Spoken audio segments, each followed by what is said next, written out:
Hello বন্ধুরা, কি অবস্থা, কেমন আছেন প্রত্যেকে? আশা করি প্রত্যেকে ভালো আছেন এন্ড আমিও ভালো আছি। তো বন্ধুরা, আমার হাতে এখন যে স্মার্টফোনটি দেখতেছেন এটা মূলত স্যামসাং ব্র্যান্ডের একটি স্মার্টফোন।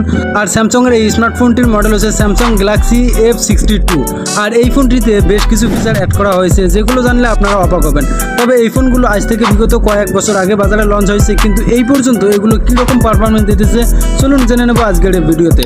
তবে তার আগে যারা এখনও চ্যানেলকে সাবস্ক্রাইব করেন অবশ্যই সাবস্ক্রাইব করে রাখবেন, আর যদি সাবস্ক্রাইব করে গেছেন তাহলে তো অসংখ্য ধন্যবাদ। তো চলুন কথা না বাড়িয়ে শুরু করা যাক। তো বন্ধুরা, আমরা যদি এই ফোনটির ব্যাক প্যানেলের দিকে প্রথমত লক্ষ্য করি, দেন এইখানে আমরা লক্ষ্য করতে পারবো যাতে এর লোগোটা ব্যবহার করা হয়েছে। অ্যান্ড এইদিকে জাস্ট আমরা একটা এলইডি ফ্ল্যাশ দেখতে পারবো, আর এতে মেন ক্যামেরা ব্যবহার করা হয়েছে সাইডটা। আর আমরা যদি নিচের দিকে যাই, দেন এইখানে আমরা লক্ষ্য করতে পারবো এতে ব্যবহার করা হয়েছে টাইপ সি পোর্ট, অ্যান্ড এইখানে স্পিকারটা ব্যবহার করা হয়েছে। তবে এখানে আমরা যদি ছোট্ট একটা লক্ষ্য করি, দেন এটা আমরা লক্ষ্য করতে পারবো এটা হচ্ছে মূলত এই ফোনের যে মাউস স্পিকারটা আছে দেন সেটা। তো আমরা যদি এই ফোনটির ব্যাক প্যানেল থেকে আমরা যদি ফ্রন্ট প্যানেলে আসি, দেন এখানে আমরা লক্ষ্য করতে পারবো এতে যে ফ্রন্ট ক্যামেরাটা ব্যবহার করা হয়েছে দেন এটা। আর হচ্ছে কি এই ফোনটার যে টাচ স্ক্রিনটা দেখতেছেন এটা মূলত ব্যবহার করা হয়েছে 6.7 ইঞ্চি। সেই সাথে এই স্মার্টফোনটির ডিসপ্লেতে ব্যবহার করা হয়েছে সুপার অ্যামোলেড একটি display, super AMOLED plus capacitive 16 colour পর্যন্ত। তো এই ফোনগুলো মূলত বলতে গেলে আসলেই অনেক বেটার এবং পারফরমেন্সও অনেক গুড। আর এইদিকে আপনারা লক্ষ্য করলে দেখতে পারবেন এতে সাউন্ড মাউন্টেড ফিঙ্গারপ্রিন্ট ব্যবহার করা হয়েছে অ্যান্ড ভলিউম বাটনও ব্যবহার করা হয়েছে। তবে এই ফোনগুলোর ক্ষেত্রে যে বিশেষ যে দিকটি সেটা হচ্ছে এতে ব্যবহার করা হয়েছে 7000 mAh ব্যাটারি, যেটা আমরা খুব ইজিভাবে চার্জ করতে পারবো 25 ওয়াটে। আর এই ফোনগুলোর ক্ষেত্রে 7000 mAh ব্যাটারি পাওয়া সত্যি কিন্তু অনেক ভাগ্যের ব্যাপার, কারণ বর্তমান মার্কেটে যে ফোনগুলো আছে সেগুলোতে কিন্তু মোটোতেই আপনি 7000 mAh ব্যাটারি পাবেন না। আর এই ফোনগুলো এখনও অনেক ফাস্ট এবং স্মুথভাবে কাজ করতেছে। তো এই ফোনগুলো যদি আপনারা লক্ষ্য করেন দেন এখনও দেখতে পারবেন খুব স্মুথভাবে কাজ করতেছে, আর যেটা বলতে গেলে অসাধারণ। তবে এই ফোনগুলোতে আপনারা চাইলে গেমিং করতে পারবেন খুব হাই কোয়ালিটিতে এবং হাই গ্রাফিক্সে। তো আমরা যদি এই ফোনগুলোতে গেমিং স্টার্ট দিই দেন, আর আমরা এই ফোনগুলোতে যদি গেম স্টার্ট করি দেন আমরা খুব ইজিভাবে এবং স্মুথলিভাবে এখানে গেমিং করতে পারবো। আর যেহেতু এই ডিসপ্লেটা ব্যবহার করেছে সুপার অ্যামোলেড, তাই আমরা এখানে গেমিং স্টার্ট দিলে আপনারা দেখতেই পারতেছেন যে কতটুকু স্মুথলি এবং কিভাবে রান করতেছে। আর এই ফ্রন্ট পেজটা আছে এটা অনেক সুন্দর একটা আর কি। তো বলতে গেলে মোটামুটি একটা ভালো মানের ফোন এটা বলা চলে, যেটা আপনারা ইউজ করে অনেক বেটার ফিল পাবেন। তো যারা স্যামসাং ব্র্যান্ডের এই ফোনটি ইউজার তারা অবশ্যই জানিয়ে দেবেন যে কীরকম ইউজ বা কীরকম পারফরমেন্স পাইতেছেন। মূলত এই ফোনটির মডেল হচ্ছে স্যামসাং গ্যালাক্সি F62। তো যারা এটার ইউজার তারা অবশ্যই জানিয়ে দেবেন এটা কতটুকু বেটার ফিল পাইতেছেন।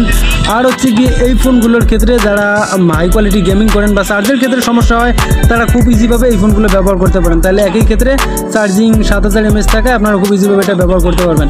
আর এটাতে ব্যবহার করা হচ্ছে এক্সাইনোসের একটি প্রসেসর, সেই সাথে অ্যান্ড্রয়েড ভার্সন 11। যেহেতু সেটগুলো 2022 সালে লঞ্চ হয়েছে তাই হয়তোবা আপনাদের কাছে একটু ওল্ড হতে পারে, কিন্তু এই ফোনগুলোতে যা কিছু আছে বা যেগুলো ব্যবহার করা হয়েছে সত্যি সেগুলো অনেক হাই কোয়ালিটি। অ্যান্ড সামন যে ক্যামেরাটা ব্যবহার করা হয়েছে এটাতেও ব্যবহার করা হয়েছে মোটামুটি 32 মেগাপিক্সেল, অ্যান্ড পিছন ক্যামেরা যেটা মেন ক্যামেরা সেটাতে ব্যবহার করা হয়েছে 64 মেগাপিক্সেল ক্যামেরা। তো অল ওভার এই ছিল এই ফোনগুলোর ফুল। আর দেখতেই পারতেছেন যে এইখানে গেমিং আসলে খুব স্মুথলিভাবে রান করে বা খুব হাই কোয়ালিটিতে আপনারা এখানে গেম করতে পারবেন, কোনো প্যারা নেই। আপনারা একটু গেমিংটা দেখেন কতটুকু স্মুথলি হতে চলছে।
তো গাইজ দেখতেই পারলেন আসলে এই ফোনটি দিয়ে কীভাবে স্মুথলিভাবে গেম প্লে করা যাইতেছে। তো চাইলে আপনারা এই ফোনগুলো ইউজ করতে পারেন, গেমের জন্য আপনাদের বেটার হবে।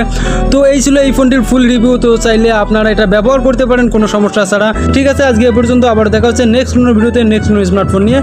ধন্যবাদ সকলকে।